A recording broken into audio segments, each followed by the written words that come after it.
السلام عليكم ورحمة الله وبركاته. الحمد لله رب العالمين والصلاة والسلام على سيدنا محمد وعلى آله وصحبه أجمعين أما بعد.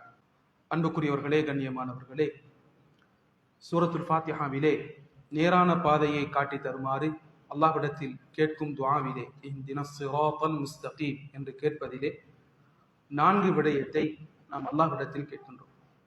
முதலாவது, யா அல்லாஹ், நேரான பாதையை எனக்கு காட்டித்தார். ஒரு மனிதனுக்கு நேரான பாதையின் அறிவு கிடைப்பது என்பது மிகப்பெரிய பாக்கியம். இதுதான் சரியானது, இதுதான் பிழையானது என்ற விளக்கமும் தெளிவும் கிடைப்பது ஒரு மனிதனுக்கு கிடைக்கக்கூடிய மிக உயர்ந்த பாக்கியம். சரியை பிழையாக விளங்குவதும் பிழையை சரியாக விளங்குவதும் ஒரு மனிதனுக்கு ஏற்படும் மிக பெரும் துர்ப்பாக்கியம். இதைவிட சோதனை வேறு எதுவும் கிடையாது. அன்புக்குரியவர்களே, கண்ணியமானவர்களே, நேரான பாதை எது, பிழையான பாதை எது, ஹிதாயத் எது, வழிகேடு எது என்பதை விளங்கக்கூடிய மஅரிஃபா, அறிவு கிடைப்பது என்பது அல்லாஹ் ஒரு மனிதனுக்கு கொடுக்கக்கூடிய உயர்ந்த பாக்கியமாக இருக்கு. அல்லாஹு தஆலா சொல்கின்றான், வஹதைனாஹுன் நஜ்தைன், மனிதனுக்கு 2 பாதைகளையும் காட்டி கொடுத்திருக்கின்றோம். சரியான பாதை எது, பிழையான பாதை எது என்பதை நாங்கள் காட்டி கொடுத்திருக்கின்றோம் என்று அல்லாஹு தஆலா சொல்லி காட்டுகின்றோம்.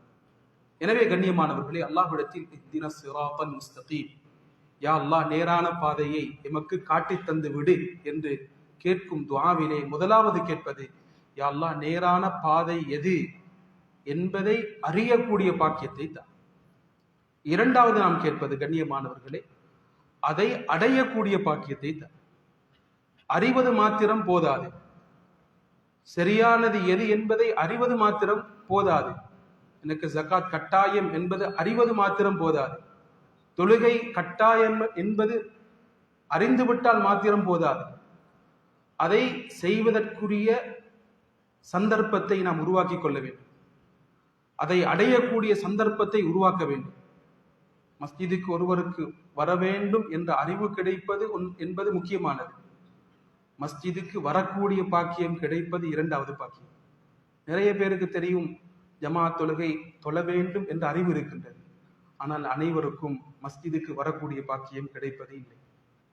ஃபர்லான தொழுகைகளுக்கு வரக்கூடிய பாக்கியம் கிடைப்பது இல்லை.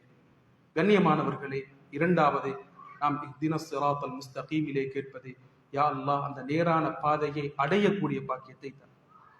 மூன்றாவது நாம் கேட்கின்றோம், யா அல்லாஹ், அதை செய்யக்கூடிய பாக்கியத்தை தான். தெளிவும் நாலேஜும் அவர்களுக்கு இருக்கின்றதோ, இதே போன்று தீனுல் இஸ்லாத்தை பற்றி, நபியை பற்றி அறிவு அவர்களுக்கு மிக தெளிவாக இருந்தது. ஆனால் அவர்கள் அதை பின்பற்ற தயாராக இருக்கவில்லை. ஒரு காரணம், அவர்களுடைய உள்ளத்திலே இருந்த பொறாமை. தங்களுடைய கோத்திரத்தில் இருந்து அந்த நபி அனுப்பப்படவில்லை என்ற ஒரு ஆத்திரமும் பொறாமையும் அவர்களுடைய உள்ளத்திலே காணப்பட்டது. அதனால் உண்மையை ஏற்றுக்கொள்ள அவர்கள் தயாரில்லை. அதை பின்பற்ற அவர்கள் தயாராக இருக்கவில்லை. கண்ணியமானவர்களே, மூன்றாவது இஹ்தினஸ் ஸிராத்தல் முஸ்தகீமிலே கேட்பது, யா அல்லாஹ், நேரான பாதை எது என்பதை அறிந்து அதை அடைந்து அதை பின்பற்றக்கூடிய, எனது வாழ்க்கையிலே பிராக்டிஸ் பண்ணக்கூடிய, செயற்படுத்தக்கூடிய பாக்கியத்தை எனக்கு தந்துவிடு யா அல்லாஹ் என்று கேட்கின்றோம். நான்காவது நாம் அல்லாஹ்விடத்தில் கேட்பது, யா அல்லாஹ், எனக்கு இதை பின்பற்றக்கூடிய பாக்கியத்தை தந்திருக்கின்றாய், இஸ்லாத்தை தந்திருக்கின்றாய், தொழுகையை தந்திருக்கின்றாய், குர்ஆனை ஓதக்கூடிய பாக்கியத்தை தந்திருக்கின்றாய். அதிலே தொடர்ச்சியாக இருந்து அதிலே மரணிக்கக்கூடிய பாக்கியத்தை தந்துவிடு. அதிலே மரணிக்கக்கூடிய பாக்கியத்தை தந்துவிடு. எத்தனையோ மனிதர்கள் ஈமானுடன் பிறக்கின்றார்கள், ஆனால் காஃபிராக மரணிக்கின்றார்கள். எத்தனையோ மனிதர்கள் நல்லவர்களாக இருந்தவர்கள் கடைசி நேரத்திலே அவர்களுடைய முடிவு மோசமாக அமைந்திருக்கின்றது. அல்லாஹ்விடத்தில் நாம் கேட்பது, இஹ்தினஸ் ஸிராத்தல் முஸ்தகீம், யா அல்லாஹ், நேரான பாதையை காட்டி தந்திருக்கின்றாய், அதை வாழ்க்கையிலே செய்யக்கூடிய பாக்கியத்தை தந்திருக்கின்றாய், அதிலேயே இருந்து மரணிக்கக்கூடிய பாக்கியத்தை தந்துவிடு. அல்லாஹு தஆலா எப்படி சொல்கின்றான், யா அய்யுஹல்லதீன ஆமனு தகுல்லாஹ ஹக்க துகாத்திஹ் வலா தமூதுன்ன இல்லா வ அன்தும் முஸ்லிமூன். அல்லாஹ்வை உண்மையான முறையிலே நீங்கள் பயந்து கொள்ளுங்கள், முஸ்லீம்களாகவே தவிர மரணிக்காதீர்கள். முஸ்லீம்களாகவே தவிர நீங்கள் மரணிக்காதீர்கள். யூசுப் அலைஹிஸ்ஸலாம் கேட்ட துஆ போதாதே, நான் முஸ்லிமாக மரணிக்க வேண்டும். கடைசி மௌத்துடைய சந்தர்ப்பம் இஸ்லாத்துடன் அமைய வேண்டும். நல்லவனாக நான் மரணித்து நல்லவர்களுடன் நான் சேர்ந்து மறுமையிலே நான் ஒன்றாக இருக்க வேண்டும் இதுதான் நான் உன்னிடத்தில் கேட்பது என்று யூசுப் அலைஹிஸ்ஸலாம் கேட்ட துவா தான் சூரத் யூசுஃபுடைய முடிவாக இருக்கின்றது.